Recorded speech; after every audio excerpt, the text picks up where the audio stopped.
Jean-Victor Castor, le gouvernement veut construire une cité judiciaire près de Saint-Laurent-du-Maroni, une cité judiciaire comprenant un tribunal, une antenne de la direction de la protection judiciaire de la jeunesse, un service chargé de l'insertion des mineurs.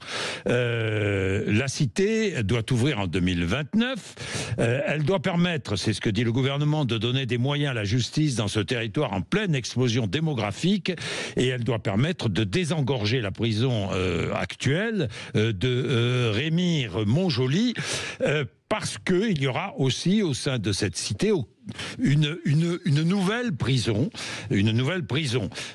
Pourquoi êtes-vous opposé à la construction de cette nouvelle prison? Alors déjà, je vais faire 2 rectifications. Allez-y. Ce n'est pas le gouvernement qui a décidé de construire cette prison. C'est le résultat des accords de Guyane suite au mouvement social le plus important qu'il n'y a jamais eu en Guyane en 2017. Bon. C'est la population, dans sa plateforme revendicative, qui a exigé la création de ces 2 cités judiciaires et de cette nouvelle prison. Deuxièmement, la prison de Cayenne, celle de Rémire-Montjoly aujourd'hui, c'est une prison qui est prévue pour 600 personnes. Il y a 1060 détenus dans cette prison. Elle est surpeuplée. Donc, ce n'est pas une décision du gouvernement ou des gouvernements. Il a fallu une forte mobilisation pendant c'est l'équivalent de 5 à 6 millions de personnes à Paris lors de manifestations rapportées à la population guyanaise. Bien. Donc je ne peux pas m'opposer à la création d'une prison qui fait suite à une manifestation à laquelle moi-même j'ai participé. C'est évident, alors qu'est-ce que vous contestez? Ce pourquoi il y a une opposition ferme aujourd'hui, c'est que M. Darmanin arrive en Guyane, n'a consulté aucun élu de Guyane. Aucune information n'a fuité. Il est arrivé et il nous annonce la création d'un quartier de haute sécurité pour y mettre des chefs de file de narcotrafic et des personnes, des terroristes, on va dire ça comme ça. Et in fine, en arrivant en Guyane, pour moi, il crée un trouble à l'ordre public en procédant ainsi.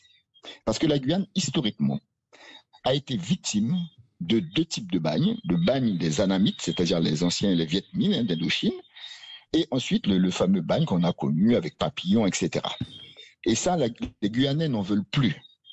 Nous ne voulons plus de type de structure où on déporte des prisonniers venant de l'extérieur, sous prétexte que la Guyane, voilà, c'est l'Amazone, et puis bon, voilà. On ne peut plus traiter les Guyanais de cette façon. C'est la raison pour laquelle je m'oppose. Mais tous les élus de Guyane ont fait des communiqués, mais quels que soient des gens de la majorité ou de l'opposition. Là, il vient d'y avoir même un communiqué de la section LR de Guyane qui s'oppose fermement à la mise en place. Mais alors, Jean-Victor Castor, qui voulez-vous mettre dans cette prison, cette future prison qui est indispensable? Parce qu'il y a quand même, en Guyane du narcotrafic, vous le savez, important. Et il y a déjà des narcotrafiquants qui sont en prison, en Guyane. Alors, je viens de vous le dire, nous avons une prison qui est déjà largement saturée. Oui. Je pense que nous atteignons les scores les plus importants. La prison de Rémire-Montjoly, 600 places. Il y a 1060 détenus dans cette prison. Donc, il s'agit effectivement de procéder, une fois que cette prison est construite, donc au transfert de ces prisonniers dans cette nouvelle prison. Ensuite, ce qu'il faut savoir, c'est que la Guyane a une délinquance hors norme. Je vais juste vous donner un exemple. Le procureur de la République en Guyane, il y a à peu près 1 an, avait fait la proposition suivante, sans informer là aussi les élus de Guyane, que toutes les mules qui transportaient de la drogue dans les avions de Guyane en direction de Paris, avec des quantités inférieures à 1,5 kg, qu'on fermerait les yeux et qu'il n'y aurait pas de décision de justice. Il a fallu la monter au créneau. Moi, je suis monté au créneau pour que cette mesure spécifique en Guyane soit arrêtée. Je veux simplement vous dire qu'il y a 20 ans de ça, on a vu venir ce phénomène en Guyane. Parce qu'au Suriname, il a été pris la décision de mettre un scanner. Et du coup, les narcotrafiquants ont détourné, en fait, le trafic oui. vers la Guyane. Vers la Guyane. Et nous, ça fait plus de 20 ans, monsieur Bourdin, qu'on réclame un scanner en Guyane. Oui. Bon, Jean-Victor Castor, il est prévu un quartier de haute sécurité dans cette future prison.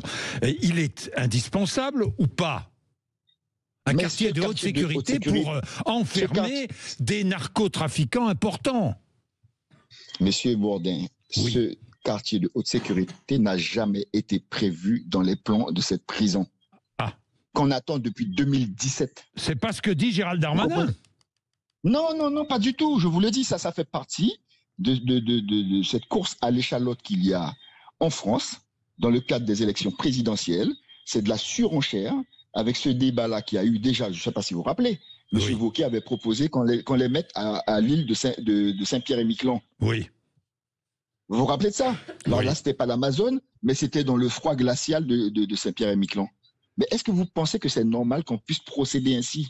Donc, M. Wauquiez d'un côté, M. Retailleau de l'autre, M. Darmanin de son côté, nous ne voulons pas de ça. Nos territoires dits d'outre-mer ne sont pas des lieux expiatoires où on se débarrasse de prisonniers qu'on ne veut pas sur l'Hexagone et qu'on les installe chez nous. Nous ne voulons pas de ça. Il n'y a pas un élu en Guyane qui accepte. Est-ce que vous imaginez que la maire de Saint-Laurent, là où cette prison doit être installée, n'était pas au courant? Elle découvre cela lors du déplacement de M. Darmanin. Merci beaucoup, Jean-Victor Castor. Il se serait permis de faire la même chose ailleurs, jamais. Donc il faut savoir que nous allons nous y opposer totalement et fermement. Bien, merci beaucoup Jean-Victor Castor, très intéressant. Autre point de vue sur cette question d'installation de cette prison. Vous nous dites, cité judiciaire en fait. Vous nous dites ce que vous en pensez, 0826 300 300. Le rappel des titres de l'actualité, Laurie Leclerc.